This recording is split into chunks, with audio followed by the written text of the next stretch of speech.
Karen had just moved into her first apartment in a quiet neighborhood. It was a cozy one-bedroom apartment with a small kitchen and living room, which she had lovingly decorated to feel like home. The house was nestled among tall trees, creating a serene atmosphere that Karen had come to appreciate. One evening, as the sun began to set, casting long shadows across the living room, Karen sat on the couch, immersed in a book. She had recently moved into a new house and had not yet had time to get used to her new surroundings. The clock on the wall read 9:30, and she was looking forward to a quiet evening alone. Suddenly she heard a sound that made her heart race. The front door knob jiggled, as if someone had inserted a key, turned it, and then knocked. At first she thought her boyfriend had gotten home from work early and she couldn't wait to meet him. She put the book down on the coffee table and headed for the door with a smile. But as she got closer to the door, her excitement began to wane. She remembered that her boyfriend's work shift ended around 11 p.m. and it was too early for him to return. Peering through the peephole, she suspected something wrong, but all she could see was the hallway beyond the door, shrouded in a dim, mysterious light. Karen cautiously looked out the kitchen window, hoping to see her boyfriend's car in the parking lot.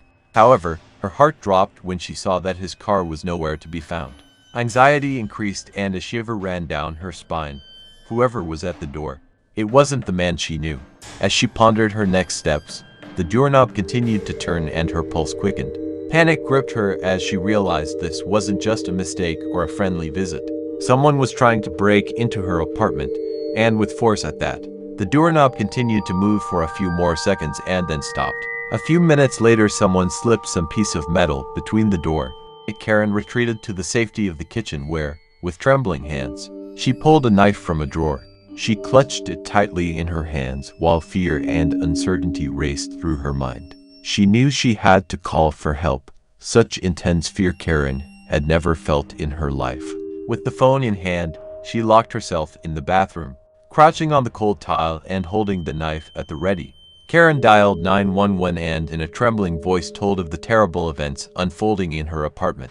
The dispatcher assured her that the police were on their way and advised her to keep her head down until they arrived. Meanwhile, the intruder was getting more and more desperate to open the door. The minutes seemed like hours to Karen as she waited anxiously in the bathroom, adrenaline surging through her veins. Finally, the sounds outside stopped, and Karen's heart beat faster. She tensed, trying to hear any sign of intrusion, but heard nothing. Had the police been able to apprehend the intruder in time, or was the intruder already in her apartment? Minutes passed, and it was still as quiet behind the door. Soon the flashing lights of a police car illuminated the window.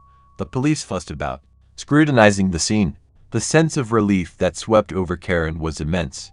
The police officers found an elderly man wandering around the apartment building with a knife and crowbar. He was clearly disoriented and had lived in the apartment before Karen moved in.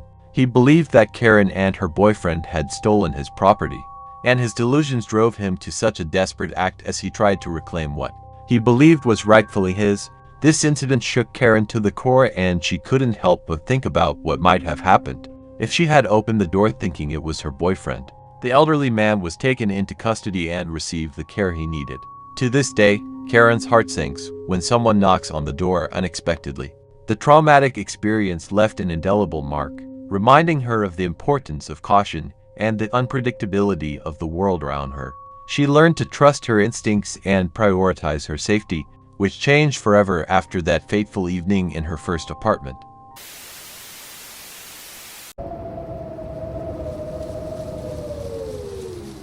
In a quiet neighborhood far from the bustling city, Lisa found herself home alone. Her husband was away on a business trip abroad, leaving her to fend for herself. The charming two-story house seemed to radiate tranquility in his absence.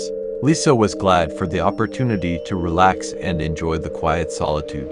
One evening, she decided to browse the latest news, a rare indulgence for her busy schedule. In the cozy living room, Lisa turned on the Samsung Smart TV, enjoying the modern conveniences.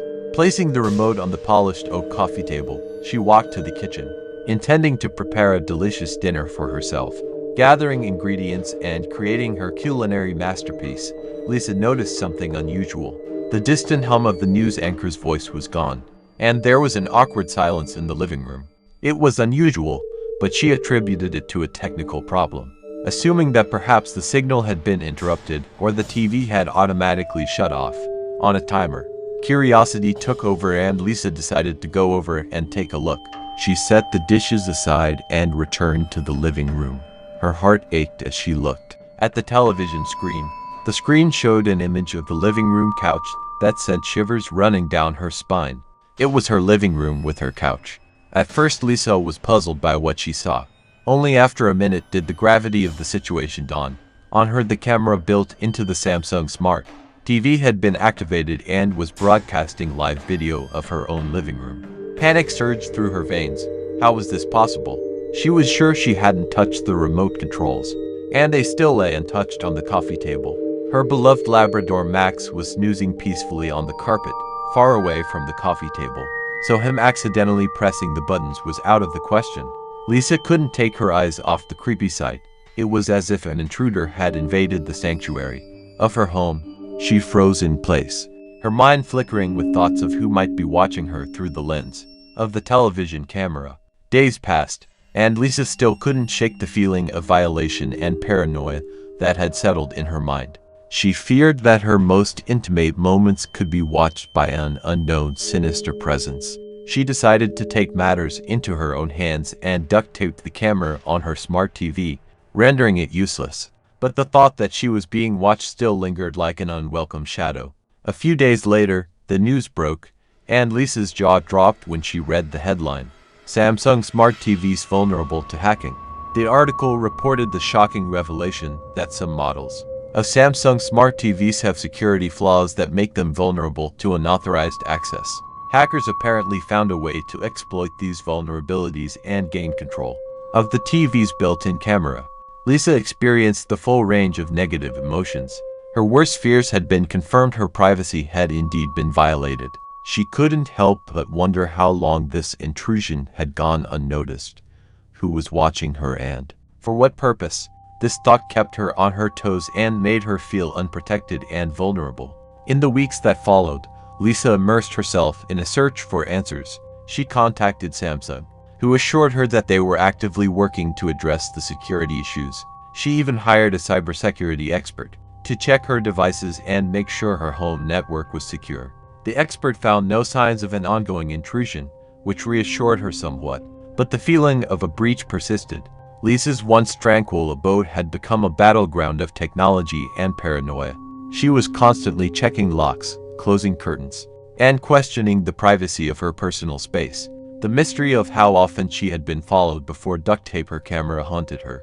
She realized that in the digital age, privacy is a fragile concept, subject to both the convenience of modern technology and the threats of malicious hackers.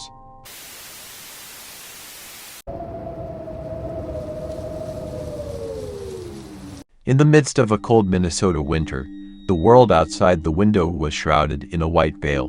A thick blanket of snow covered the landscape, muffling even the faintest sounds. In a cozy house in a quiet suburban neighborhood sat a young man named Justin. His parents had gone to a local bar and his brother had gone to a friend's house. Justin was left alone, idly flipping through the channels of the television in the dimly lit living room. The house was silent, with only the occasional whisper of the wind outside the window and the muffled hum of the television. But then, in the midst of this loneliness, Justin's attention was distracted by a subtle, rhythmic tapping on the screen. At first it was faint, like someone tapping on a distant wall, but with each passing moment it grew louder and more insistent. Puzzled by this mysterious sound, Justin set the remote aside and stood up. He couldn't pinpoint where it was coming from, but it seemed to be coming from downstairs, from the basement. The house was old, with a basement that was always creepy, especially in the cold of winter. Curiosity got the best of Justin, and he decided to find out the source of the noise. He cautiously made his way down the creaky wooden stairs, catching his breath in the frosty air. The basement was dimly lit and he couldn't make out anything. Boxes and forgotten items from years past were scattered everywhere and cast eerie shadows. He strained his hearing, but the mysterious knocking had stopped. Thinking he was imagining the whole thing, Justin turned to go back upstairs. As soon as he returned to the living room, as the silence was broken by a sound. It was a loud, unmistakable crack, followed by the distinct sound of the basement door swinging open. Justin's heart raced in his chest with fear. In a trembling voice, he shouted his brother's name, certain that he had returned without his knowledge. "Mike?" There was no answer, only the eerie echo of his own voice. He called again, louder, but the basement remained silent. Horrified, Justin hesitated for 5 minutes, not knowing what to do, but his gut told him that something was wrong. He walked slowly down the stairs, each step filled with fear. The sight he saw sent shivers down his spine. The basement was a mess. The drawers of old desks were open, their contents scattered on the floor. Cardboard boxes had been ripped open, their contents spilling out onto the floor. Several plastic cans and containers were lying around in disarray, some broken. The basement, once a place where secrets were kept, was now in chaos. But the most disturbing discovery was yet to come. Justin's gaze traveled to the rear glass door, and his heart dropped. It was open wide, and the cold winter air was pouring into the house. He hurriedly closed and locked it, his heart pounding with excitement. In a panic, Justin grabbed his phone and dialed his parents, who were still at the bar. His mother's voice shook as he explained the situation, and she quickly hung up to call the police. Meanwhile, the father decided to return home immediately. While waiting for his parents and the police to arrive, Justin couldn't escape the feeling that someone had invaded his hideout. Footprints outside the open door spoke of uninvited guests. When his father arrived, he examined the footprints and concluded that they led to the backyard, where the intruders had obviously climbed over the fence. It was a chilling discovery that threw everyone into deep confusion. The police soon arrived, but there was no further trace. There was no evidence, no witnesses, no way to determine whether this was a planned break-in or a random act. The horror of not knowing who had broken into their home and why haunted the family for months. The events of that fateful January evening left an indelible mark on Justin and his family. Their home, once a safe haven, was invaded, and the sense of security they felt was shattered. The unanswered mystery of that night continues to haunt them, leaving them wondering about the true motives of those who targeted their home.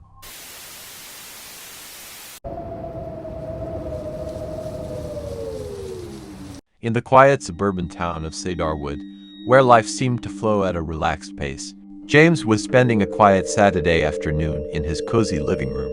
Next to him on the couch lay his faithful companion, a once timid rescue dog named Bella. James was the kind of person who liked to take a leisurely weekend, and this day was no exception. Around noon, he became engrossed in a slutty daytime TV show, something he wouldn't admit to his friends. Bella, abused and timid to the core, began to slowly come out of her shell after James adopted her. She went from a fearful shadow to an obedient, loving pet who rarely barked or showed aggression. As soon as the TV went silent, a sharp scream pierced the air, and James' heart raced. He looked down and saw that Bella's fur stood up, and her usually warm brown eyes were fixed with a tense, almost feral stare in the dark corner of the room. Her growl began as a low rumble, but quickly grew into a menacing snarl. The transformation was so abrupt and shocking that James couldn't understand its meaning. Bella, the epitome of timidity and gentleness, was now ready to pounce, baring her teeth and grinning predatorily. It seemed as if something otherworldly had gotten into her. "Bella, calm down," James whispered, trying to soothe her. He reached out a trembling hand to stroke her, but she recoiled as if in pain, continuing to stare intently into the corner. But the weirdness didn't end there. Just as James was trying to come to terms with Bella's sudden aggression, he heard footsteps coming from his neighbor's room at the far end of the hallway. His eyes darted to the source of the noise, and he couldn't believe what he saw. The hallway was empty. No one was there, but the footsteps continued to sound evenly, rhythmically, as if someone was walking toward him. James's heart raced, cold sweat beating on his forehead. His mind raced, searching for a rational explanation, but there was none. Bella was on high alert, her growls becoming more intense and her posture more defensive. Her tail, which until a few minutes ago had been wagging gently, was now trapped between her legs. The room was growing colder by the second, the temperature plummeting as if a gust of Arctic air had blown in. James felt his breath hitch in the cold air, and he was paralyzed with fear. Inexplicably, the curtains on the windows began to sway as if picked up by an invisible wind. Even though the windows were tightly closed, James' heart pounded in his chest as he stared at what was happening. Unable to comprehend what was happening, It seemed as if an otherworldly presence had invaded the room, something unfathomable. Then, as suddenly as it had begun, the cold dissipated, and the room returned to normal temperature. Bella, still shivering and tense, finally relaxed, though her eyes remained fixed on the dark corner. The inexplicable events threw James into a state of shock. In the days that followed, he couldn't shake the feeling that he and Bella had experienced something truly supernatural. There had never been any paranormal phenomena in this house or in his life.